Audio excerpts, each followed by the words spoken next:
I'm Lee 29 female, and for my dad's retirement party, I paid for the venue, the catering, and the live band. I did it all anonymously, only to stand in the crowd and watch my father thank everyone in the world except me. The final blow came when he gave a tearful, heartfelt speech about the generosity of my older brother, Ethan, who took all the credit without a flicker of hesitation. For a moment, I just stood there, quiet. Then I walked up to the stage, unplugged the mic, and said, "The band's leaving. So is the one who paid for it." To understand why I did it, you have to understand my family. My father, Robert, is a man carved from oak and granite. He spent 40 years as a construction foreman, a job where success is measured in concrete poured and walls raised. He understands things you can see, touch, and measure. My brother, Ethan, is his masterpiece. At 33, Ethan manages the most successful car dealership in the county. He's charismatic, has a handshake that could seal any deal, and a smile that makes people feel important. He is a tangible success, a visible pillar of the community. And then there's me. I'm a software developer. I work from a quiet room in my apartment 2 hours away, building worlds out of code that my father has never understood. My success is abstract, hidden behind a screen. To him, my job is a curiosity, not a career. "So you type?" he once asked, not unkindly, but with a genuine bewilderment that stung more than any criticism could. My mother, Helen, is the gentle glue of our family. She's a peacemaker whose primary strategy is to avoid rocking the boat. Her love for me is real, I know it is, but it's often expressed in quiet apologies for my father's and brother's behavior. "He doesn't mean it like that, sweetie," she'd whisper after Dad praised Ethan for closing a big sale, moments after dismissing a major project I'd completed. "Just be the bigger person," was her gentle plea whenever Ethan took credit for something I'd done. Being the bigger person had been my role my entire life. It started young. I remember one summer afternoon when I was 10. I was reading a book on the porch swing while Ethan, then 14, was practicing his baseball pitch in the yard. I heard the sickening crack of glass and looked up to see a perfect, baseball-sized hole in the living room window, right next to our grandmother's antique vase. Ethan's face went pale. He ran to me, his eyes wide with panic. "Lee, please," he begged. "Dad will ground me for the entire summer. The championship game is in 2 weeks. Please, just say you were tossing the ball around." I saw the genuine fear in his eyes. I wanted to be the good sister, the one he could count on, so I nodded. When Dad came storming out, his face like a thundercloud, Ethan pointed a trembling finger at me. I spent the next month grounded, suffering my father's cold, disappointed silence, while Ethan got to play in his championship game. He never told them the truth. This pattern repeated itself throughout our lives. In high school, my passion for computers blossomed. I spent countless hours teaching myself to code, and in my senior year, I won a prestigious statewide programming competition that came with a significant scholarship. I remember calling my parents, my voice buzzing with excitement. "Oh, that's nice, dear," my dad said, his voice distant.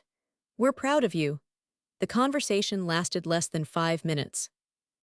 2 weeks later, Ethan's dealership branch exceeded its quarterly sales target. My parents threw a massive backyard barbecue in his honor. The whole neighborhood was invited. Dad stood by the grill, beaming, clapping Ethan on the back and telling everyone about his son's incredible business acumen. I sat at a picnic table, my scholarship letter feeling like a flimsy piece of paper in my pocket. My mom brought me a slice of cake. "Ethan just needs this kind of encouragement," she whispered, as if that explained everything. The most painful incident happened 2 years ago. A severe storm had ripped through my parents' town, and a falling tree branch had badly damaged their roof. The repair quotes were astronomical, well over $15,000. I knew my parents, living on a retirement-bound budget, couldn't handle that kind of expense without dipping into their savings. I had been doing well at my job, so I made a decision. I called the contractor my dad had chosen and paid the entire bill over the phone, telling him it was an anonymous gift. I just wanted my parents to have peace of mind. A week later, I went to visit. My brother Ethan was there, standing in the driveway with my parents as they admired the new roof. He was holding the paid in full invoice. "I wanted to surprise you," he said, wrapping them both in a hug. I know things have been tight, so I took care of it. My father's eyes filled with tears. He hugged Ethan so tightly, I thought he might break his ribs. You're a good son. Ethan, he said, his voice thick with emotion. A damn good son. They never even thought to ask if I had been involved. I just stood there, my car keys digging into my palm, and said nothing. I chose to be the bigger person again. So when my dad's retirement party came up, I saw a chance. A final grand gesture. This time I thought it would be so big, so undeniable that the truth would have to shine through. I wanted to give him the night of his life, a celebration worthy of his 40 years of hard work. And I wanted to do it my way, quietly, competently, and from the heart. I told myself that this wasn't about getting credit. It was about love. I booked the nicest event hall in town, hired a renowned catering company, and even found the classic rock cover band he'd loved since his 20s. I paid every deposit, signed every contract, all under the simple, anonymous heading of A gift for Robert. I thought that maybe, just maybe, an act of this magnitude couldn't be misinterpreted or co-opted. I thought that my love, expressed through this perfect evening, would finally be seen. I was so wrong. The planning phase became my secret project, a source of quiet joy over the course of 3 months. It was a complex operation, managed entirely from my apartment 2 hours away. My work as a software developer had trained me to manage intricate systems, and I applied that same logic to the party. The venue, catering, and band were my interconnected modules, and I was the central processor ensuring they all worked in perfect harmony. My first call was to the Willow Creek Ballroom, a beautiful venue with high ceilings, polished wooden floors, and large windows overlooking a serene garden. The manager, a professional woman named Ms. Albright, was impressed with my clarity. So to be clear, she said, her pen poised over the contract, the invoice should have no personal name on it. Just a gift for Robert. That's correct, I confirmed. The payment will come from my account, but all correspondence and the final billing must be anonymous. It's a surprise for my father's retirement. That's a wonderfully generous thing to do, she said with a warm smile. That smile felt like a small victory. Someone saw the gesture for what it was, even if they didn't know who I was. I felt a flicker of the recognition I so craved. I paid the deposit right then and there. Next was the catering. I knew my dad loved simple, hearty food. No fancy, pretentious dishes. I found a company called Hearth and Home Catering, known for its upscale comfort food. I spent an hour on the phone with the owner, a man named David, meticulously planning the menu. Slow-roasted prime rib, garlic mashed potatoes, grilled asparagus, and for dessert, a custom-made cake designed to look like one of the buildings my dad's company had constructed. Your father is a lucky man, David said after we finalized the details. Whoever is doing this for him really knows what he likes. He's a great dad, I said simply, a lump forming in my throat. It felt good to say it, to channel all my complicated feelings into that one, simple, true statement. The final piece, and the one I was most excited about, was the band. My dad grew up on classic rock. There was one local band from his youth, Midnight Train, that had since broken up but occasionally reunited for special events. Their music was the soundtrack to my childhood, the background noise of every family road trip. Tracking them down was a challenge. I finally found the lead singer, a man named Gary, running a music shop in a neighboring town. When I called and explained what I wanted, his voice lit up. Bobby's retiring, I'll be darned. We haven't played a gig in over a year, but for Bobby, yeah, I think I can get the boys back together for one night. We talked for nearly an hour, not just about the cost, but about my dad. Gary told me stories about their younger days, about how my dad was always the most dependable guy in their group. You tell your dad Gary says hello, he said before we hung up. And listen, kid, that's a real classy move doing this for him. Each of these interactions was a little deposit of validation into my emotional bank account. The planning was smooth, professional, and deeply satisfying. In my secret world, I was a competent, generous daughter creating something beautiful for her father. The trouble started when I talked to my own family. About a month before the party, my mother called me, her voice buzzing with excitement. Lee, you won't believe it. Ethan is taking care of everything for Dad's party. He's being so thoughtful. My heart dropped. Oh, I said, trying to keep my voice even. What's he doing? Well, he's handling all the planning. I asked him about the venue and he said, "Don't you worry, Mom, I've got it all under control." Isn't that just like him? Always taking charge. I felt a cold dread creep up my spine. Did he mention where it was going to be? No, he's keeping it a secret to surprise your father. He's so good at things like this. It takes such a load off my mind. I was so worried about how we would pull something together. I wanted to scream. I wanted to say, he hasn't done a thing, I'm the one doing it, but I couldn't. Revealing it now would ruin the surprise, and my core motivation was still to give my dad a perfect night, untainted by family drama.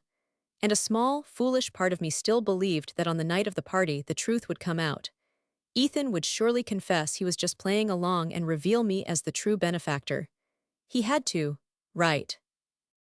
That's great, Mom, I said, the words tasting like ash. I'm sure it will be a wonderful party. The next few weeks were a strange balancing act. I would spend my days finalizing playlists with Gary from the band and confirming linen colors with Ms. Albright, feeling capable and proud. Then I would get a call from my mom or dad, telling me another story about how Ethan was working so hard on the party.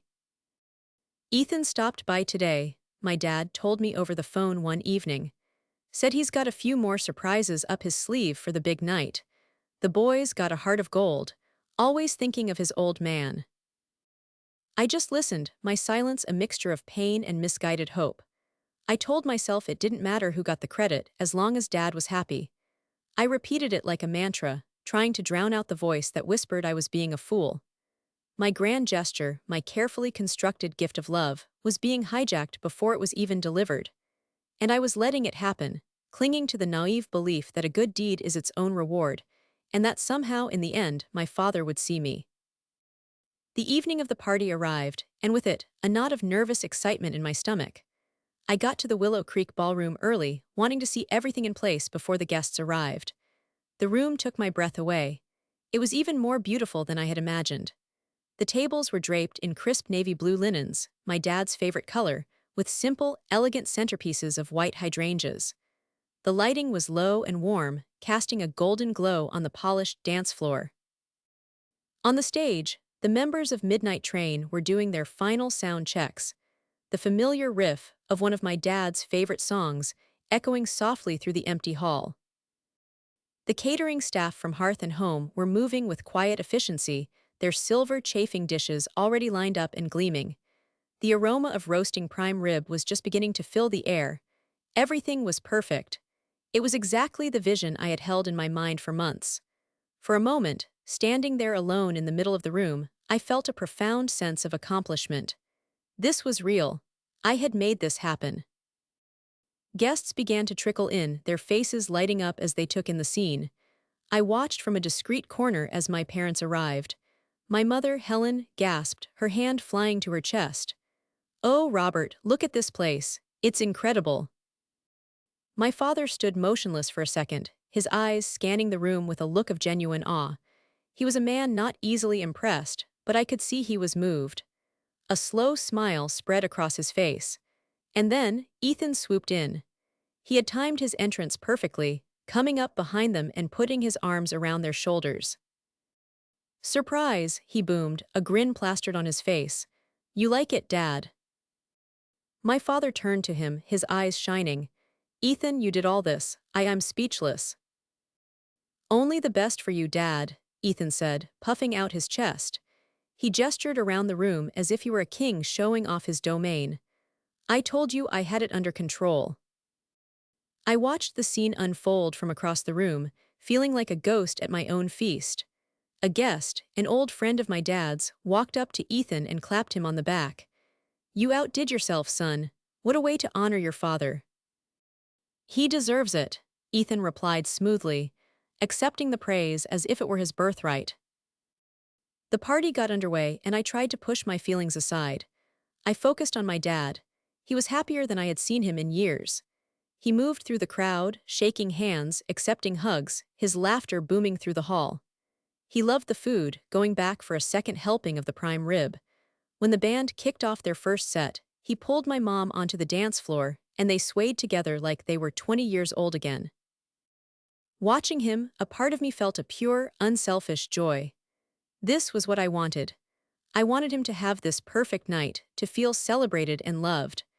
But every time someone complimented Ethan, every time my brother soaked up the adoration with a smug smile, a little piece of my joy chipped away, replaced by the familiar, dull ache of being invisible. I mingled a little, making small talk with distant relatives who asked what I was up to these days. I'd tell them a boo. My job, and they would nod politely before their eyes drifted over my shoulder, looking for someone more interesting to talk to. I was Lee, the quiet daughter, the one who worked with computers. I was Ethan, the man of the hour. At one point, my mother found me standing by the large windows overlooking the garden. "Isn't this wonderful, sweetie?" she said, her eyes sparkling. "Ethan has done such an amazing job. We are so proud of him." I looked at my mother, at her genuinely happy face, and I felt my resolve crumble. I had imagined this moment so differently. I had thought that maybe she would sense my involvement, that a mother's intuition might lead her to ask, "Lee, did you have a hand in this?" But there was no flicker of suspicion in her eyes, only pure, uncomplicated pride in her son. "It's a beautiful party, Mom," I managed to say.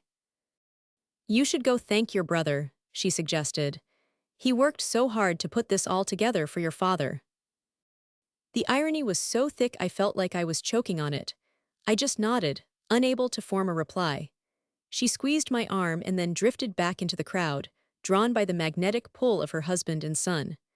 I stood there for a long time, watching my family celebrate the grand gesture of a man who had done nothing but show up. The anonymous benefactor, the silent architect of this whole affair, was completely alone. And in that moment, the mantra I had been repeating to myself for months, "It's not about the credit," finally fell apart, revealing the painful truth underneath. I had wanted to be seen, and I had failed. The band finished their second set to thunderous applause. A hush fell over the room as my brother, Ethan, confidently strode onto the stage and took the microphone. The spotlight found him, and he flashed his signature car salesman's smile. "Wow," he began, his voice smooth and practiced. "Thank you all for coming tonight to celebrate a truly great man, my father, Robert." He spent a few minutes telling charming, funny anecdotes about my dad, stories that had the crowd chuckling and nodding in agreement. He was a natural performer, completely at ease in the center of attention. I stood near the back, my arms crossed, a cold feeling spreading through my chest. This was it. This was the moment where he could have set things right. He could have said, "And I want to share the credit for this evening with my wonderful sister, Lee, who was the real mastermind behind this all." The words formed in my head, a hopeful little script. But of course, that's not what happened. "Putting this night together was a labor of love," Ethan continued, his voice taking on a more serious tone. "When I thought about what Dad deserved for his retirement, I knew it couldn't be just any party. It had to be something special, something that showed him just how much he means to all of us, and especially to me."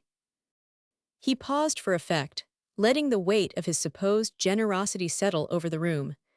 I could see my dad at the front table, his expression a mixture of pride and profound emotion. My mom was dabbing her eyes with a napkin. Ethan finished his speech by raising his glass. "So, a toast to my dad, the best man I know. I love you, Dad. Congratulations on your retirement." The room erupted in applause. Ethan took a bow, soaking it in, before gesturing for our father to come to the stage.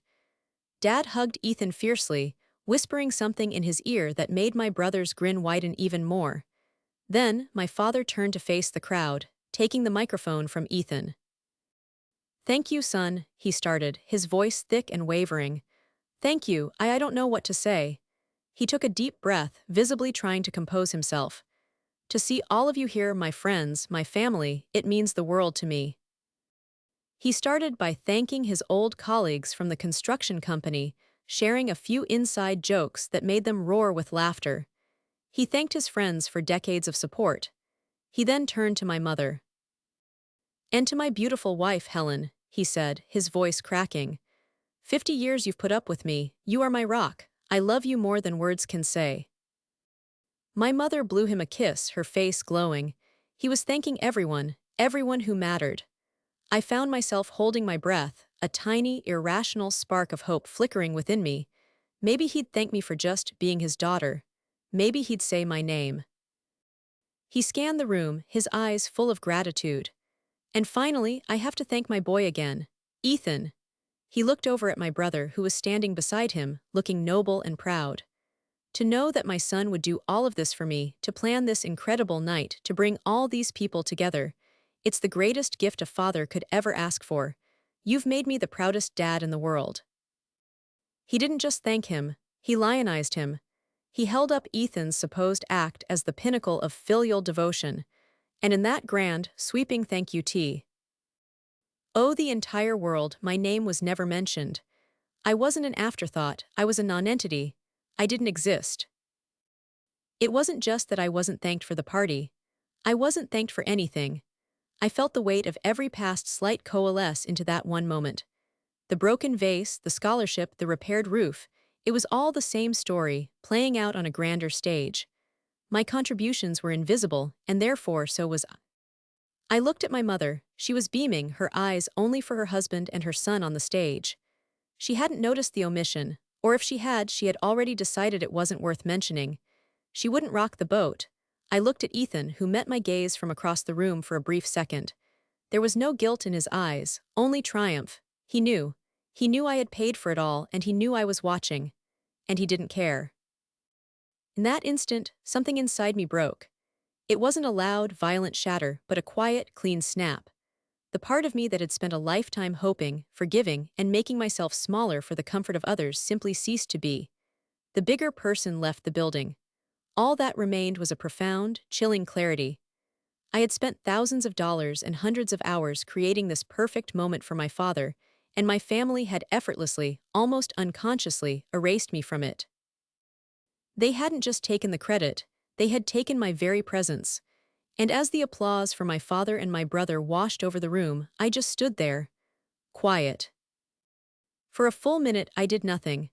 I watched my father hug my brother again, watched the guests rise to their feet in a standing ovation. The applause felt like static, a meaningless noise in the background of the silent scream inside my head. The hurt was so immense, so total, that it transformed into something else. It became calm. It became resolve. I was no longer the wounded daughter. I was simply a client whose event had been compromised. I had a contract with the band, the caterers, and the venue. The terms of that contract were based on a gift for my father, but the gift had been stolen, and the evening had become a tribute to a liar. The event I had paid for was no longer taking place. My body began to move, seemingly of its own accord. I put one foot in front of the other, my path weaving through the clapping guests. No one paid me any mind. I was just Lee, the quiet daughter, probably heading to the restroom. My focus was singular, the stage. I walked up the small set of stairs at the side. The wood felt solid under my feet. My father and brother were just turning to leave the stage, still basking in the glow of the moment. They saw me approaching, their expressions shifting from triumph to mild confusion. My father opened his mouth to ask what I was doing, but I didn't give him the chance. I walked directly to the main amplifier stack at the back of the stage. The band's lead singer, Gary, who was getting ready for their final set, gave me a questioning look. I gave him a small, sad nod. Then I reached down and unplugged the main power cable to the sound system. The feedback hum that had been filling the room died with an abrupt pop. The stage lights flickered and went out, leaving only the house lights on. The microphone in my father's hand went dead. A confused murmur rippled through the crowd. In the sudden, awkward silence, I stepped to the front of the stage. I didn't need a microphone. My voice, though not loud, was clear and sharp, cutting through the murmuring. I directed my words first to Gary and his bandmates. Gary, I said, my voice steady. Thank you for playing tonight. The check for the full amount has already cleared, but your services are no longer needed. Then I turned my head slightly, looking towards the back of the hall where David, the head caterer, was standing with his staff. David, I called out, the party's over. You and your staff can begin packing up. You've already been paid in full. A collective gasp went through the room. Now all eyes were on me. I could feel the force of their stares, confusion, shock, outrage. I finally turned to face the crowd, my gaze sweeping over them before landing on my family. My father's face was a mask of disbelief and burgeoning anger. My mother looked horrified. Ethan's jaw was slack with shock. I let the silence hang in the air for a beat longer. Then, I delivered the final line. The band's leaving, I said, my voice resonating with an authority I never knew I possessed. So is the one who paid for it. With that, I turned my back on all of them and walked down the stage steps. The murmur had exploded into frantic chatter. I could hear my father's voice, suddenly loud and furious, bellowing my name. Lee, what is the meaning of this? You get back here. I didn't look back. I walked straight towards the exit, my head held high. Behind me, I could hear the sounds of an unraveling party, the scraping of sea hairs, the confused questions of the guests, the clatter of the catering staff, who, being the professionals they were, had already begun to clear the buffet tables as instructed. The band members were starting to pack away their instruments. I had pulled the plug, and the entire elaborate fantasy I had built came crashing down. And for the first time in my life, it felt good to be the one causing the boat to rock. It felt like breathing after being held underwater for a very, very long time. I pushed through the grand double doors of the ballroom and into the cool night air of the foyer. I didn't slow down. My only thought was to get to my car and drive away. But I only made it halfway to the main entrance before the doors burst open behind me. Lee, it was my father's voice, shaking with rage. I stopped but didn't turn around. I heard their footsteps hurrying across the marble floor, my father's heavy tread, my mother's frantic clicking heels, and Ethan's sharp, angry strides. They surrounded me, forming a miserable little family circle of confrontation. What do you think you're doing? My father demanded, his face red and his eyes blazing. You have embarrassed me. You have embarrassed this entire family in front of everyone we know. I embarrassed you, I said, finally turning to face him. My voice was eerily calm. I paid for every single thing in that room, Dad. The food you ate, the band you danced to, the roof over your head. I paid for it all and you didn't even say my name. You stood on that stage and gave my gift to him. I gestured with my head towards Ethan. My father was momentarily stunned into silence. He looked from me to Ethan, a flicker of confusion in his eyes. Ethan stepped forward, his face a mask of righteous indignation. What are you talking about, Lee? I was going to thank you. You just didn't give me a chance. You always have to make everything about you, don't you? You couldn't just let Dad have his night. It was a classic Ethan maneuver. Deny, deflect, and paint me as the selfish one. It had worked 100 times before. It didn't work tonight. There was no we, Ethan, I said, looking him dead in the eye. You didn't pay a dime, you didn't make a single phone call. You just put on a suit and took the credit. You knew I was paying for it. You let Mom and Dad believe it was you. You stood on that stage and lied. My mother, Helen, finally found her voice. It was trembling, laced with tears. Lee, please, she pleaded, grabbing my arm. Not here, not now. Whatever this is about, we can talk about it at home. Please just go back inside. People are leaving. Think of your father. I have been thinking of him, Mom, I replied, my voice softening slightly as I looked at her. That's what this whole night was supposed to be about, but you were right there. You heard his speech. You didn't notice anything missing. You didn't think to correct him. She flinched as if I'd struck her. Her silence was my answer. She knew. She had stood by and let it happen, all to avoid an uncomfortable moment. Her desire for peace had outweighed her desire for fairness. My father had recovered from his shock, and it had been replaced by a stubborn, defensive anger. Even if you did pay for it, he spat, the words dripping with scorn. That gives you no right to ruin it. No right to make a scene like this. This is the most selfish, childish thing you have ever done. And that was the final straw. Selfish? I asked, a humorless laugh escaping my lips. I spent my entire childhood taking the blame for things your perfect son did. I won a scholarship you dismissed, while you threw a party for his sales numbers. I secretly paid to have your roof fixed so you wouldn't have to worry, and I watched him take the credit for that too. I have spent 29 years being the bigger person. I have swallowed my pride, my hurt, and my accomplishments so that this family could maintain its perfect little narrative where Ethan is the hero and I'm the quiet wallpaper. Tonight, I decided I was done. I'm done being invisible. I laid it all out, the litany of hurts I had carried for years. I didn't yell. I spoke with the quiet, devastating finality of a judge reading a verdict. For the first time, my father had no response. His anger seemed to deflate, leaving behind a bewildered, wounded look. Ethan looked furious, but also cornered. My mother was openly weeping. I looked at the three of them, my family, standing there in the wreckage of the party I had tried so hard to build. And I felt nothing but a vast, empty sadness. I'm leaving, I said simply. I turned and walked away from them. This time, no one followed. I got into my car, started the engine, and pulled out of the parking lot without looking back. As I drove, I didn't cry. I just felt the profound, aching relief of a weight finally being lifted. The 2 weeks that followed the party were the quietest of my life. The silence from my family was absolute, a heavy, suffocating blanket. I knew my mother must have been calling, but I didn't check. I put my phone on silent and let the voicemails pile up unopened. I received a single, venomous text from Ethan the day after. I hope you're happy. You ruined everything. I deleted it without replying. I threw myself into my work, coding for 10, 12 hours a day. It was a comfort, a world where logic reigned and effort produced predictable results. But in the quiet moments, making coffee in the morning, lying in bed at night, the events of that evening would play back in my mind. I didn't regret what I did, but I mourned what I had lost. The fantasy of a happy, loving family had been shattered, and I was grieving for it.